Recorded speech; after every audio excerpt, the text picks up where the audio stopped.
Assalamualaikum warahmatullahi wabarakatuh. Bagi teman-teman CP3K Kemenham 2026 yang ingin belajar tentang seleksi kompetensi tambahan tertulis pada materi yang kedua, pengenalan badan-badan hak asasi manusia, mari belajar bersama saya. Ya, ini jadwal dan mekanisme SKTT CP3K ya. Jadi jadwalnya tanggal 30 sampai tanggal 31 Maret. Sesinya adalah pagi, siang, dan sore ya. Jadi 60 menit itu registrasi peserta, lalu penelitian barang dan body checking. Nah, untuk pelaksanaannya 120 menit atau 2 jam untuk tes tertulis. Nah, bentuk SKTT-nya adalah seleksi kompetensi tambahan 20 pertanyaan esai menggunakan aplikasi SKTT Kemenham dan masing-masing memiliki range itu 0 sampai 5. Jadi nilai tertingginya itu tes tertulis adalah 100.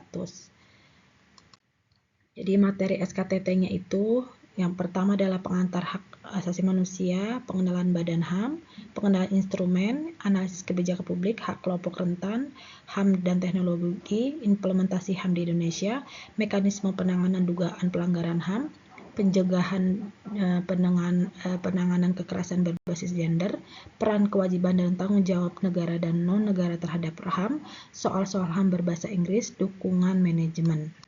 Nah, yang kedua ini adalah materi tentang kisi-kisi pengenalan badan-badan HAM. Jadi teman-teman CP3 itu harus mengetahui ya dan mempunyai pengetahuan dan pemahaman mengenai fungsi, kewenangan, dan peran lembaga yang memiliki peran dalam perlindungan dan pemajuan HAM, baik di tingkat nasional maupun internasional. Nah, badan-badan HAM ini adalah lembaga negara maupun independen yang dibentuk untuk melindungi, mempromosikan, dan menegakkan HAM. Jadi di Indonesia itu ada Komnas HAM, Komnas Perempuan, KPAI, LPSK, Pengadilan HAM, Ombudsman RI, Komisi Nasional Disabilitas atau KND. Nah, kalau di organisasi internasional ada Dewan Hak Asasi Manusia PBB, Pelapor Khusus PBB ya, atau Special Reporter. Nah, ini Komnas HAM ya. Komnas HAM itu adalah lembaga mandiri yang kedudukannya setingkat dengan lembaga negara lainnya, yang berfungsi melaksanakan pengkajian, penelitian, penyuluhan, pemantauan, dan mediasi hak asasi manusia. Ini disebutkan dalam Undang-Undang 39 tahun 99 tentang HAM.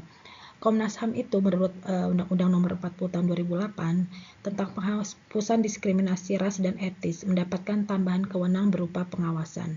Jadi pengawasannya adalah serangkaian tindakan yang dilakukan oleh Komnas HAM dengan maksud untuk mengevaluasi kebijakan pemerintah baik pusat maupun daerah yang dilakukan secara berkala atau insidentil dengan cara memantau, mencari fakta, menilai guna mencari dan menemukan ada tidaknya diskriminasi ras dan etnis yang ditindaklanjuti dengan rekomendasi. Nah, tujuan dari Komnas HAM ya, ini harus tahu alat kelengkapannya apa saja, sidang paripurnanya, subkomisinya, ada instrumen hak asasi manusia ya, instrumennya ada undang-undang ya, dan peraturan undang lainnya yang terkait, dan instrumen internasional mulai dari Piagam PBB sampai instrumen HAM internasional lainnya.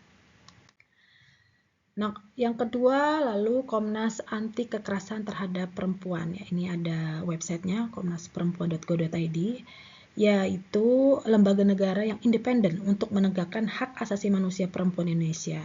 Jadi keputusan Presiden nomor 181 tahun 98 ya, yang diperkuat oleh Perpres 65 tahun 2005, Junto nomor 8 tahun 2024 itu tentang Komisi Nasional Anti Kekerasan Terhadap Perempuan. Jadi Komnas Perempuan itu lahir dari tuntutan masyarakat sipil, terutama kaum perempuan, kepada pemerintah untuk mewujudkan tanggung jawab negara dalam menanggapi dan menangani persoalan kekerasan terhadap perempuan.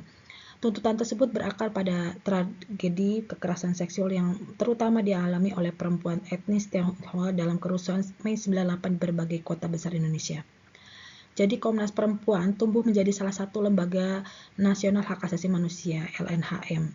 sesuai dengan kriteria umum yang dikembangkan dalam The Paris Principle. Kiprah aktif Komnas Perempuan itu menjadikan lembaga ini contoh berbagai pihak dalam mengembangkan dan meneguhkan mekanisme HAM untuk kemajuan upaya penghapusan kekerasan terhadap perempuan, baik di tingkat lokal, nasional, kawasan, maupun internasional. Ini kita harus pelajari apa sih tujuan Komnas HAM, bagaimana mandat dan kewenangannya. Lalu peran Komnas HAM, visi misinya apa saja. Jadi ada juga nilai dasarnya mulai dari kemanusiaan, kesetaraan, keadilan gender, keberagaman, solidaritas, kemandirian, akuntabilitas, anti kekerasan, dan anti diskriminasi. Selanjutnya ada lagi Komisi Perlindungan Anak Indonesia. Jadi websitenya itu www.kpai.go.id ya. Dibentuk itu dalam rangka meningkatkan efektivitas pengawasan penyelenggaraan pemenuhan hak anak dan juga mendukung pengawasan penyelenggaraan pelindungan anak di daerah. Jadi tugasnya adalah pertama melakukan pengawasan terhadap pelaksanaan perlindungan dan pemenuhan hak anak, lalu memberikan masukan dan usulan dalam perumusan kebijakan anak, serta memberikan laporan kepada pihak berwajib tentang adanya pelanggaran terhadap undang-undang. Nah, kita harus tahu juga visi misinya apa, KPAI ya. Selanjutnya ada lagi Lembaga Perlindungan Saksi Korban atau LPSK. Jadi dibentuk itu berdasarkan Undang-Undang 13/2006, yaitu memberikan perlindungan dan bantuan kepada saksi korban, saksi pelaku, dan pelapor dalam proses peradilan pidana. Jadi LPSK ini memastikan keamanan fisik, psikis, dan hukum bagi individu yang membantu mengungkap tindak pidana. Jadi kita harus tahu visinya, yaitu terwujudnya perlindungan saksi korban dalam sistem peradilan pidana. Misinya ini ya harus dipelajari. Nah, pengadilan HAM. Pengadilan HAM itu yurisdiksi pengadilan HAM di Indonesia untuk memeriksa, mengadili, memutus perkara kejahatan HAM berat, baik yang berada di dalam teritori Indonesia maupun di luar Indonesia yang dilakukan WNI. Seperti itu. Jadi ini ya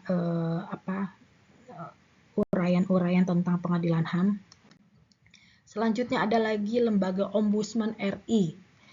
Ini www.ombudsman.go.id, yaitu lembaga negara yang mempunyai kewenangan mengawasi penyelenggaraan pelayanan publik baik yang diselenggarakan oleh penyelenggara negara dan pemerintahan, termasuk diselenggarakan oleh BUMN daerah ya, atau BUMN serta badan swasta atau perseorangan diberi tugas menyelenggarakan pelayanan publik tertentu yang sebagian atau seluruh dananya bersumber dari anggaran pendapatan belanja negara atau anggaran pendapatan belanja daerah.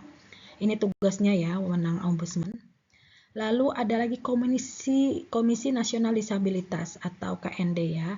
Ini di bawah Kemensos. Jadi websitenya itu kemensos.go.id, lalu Komisi Nasional Disabilitas KND.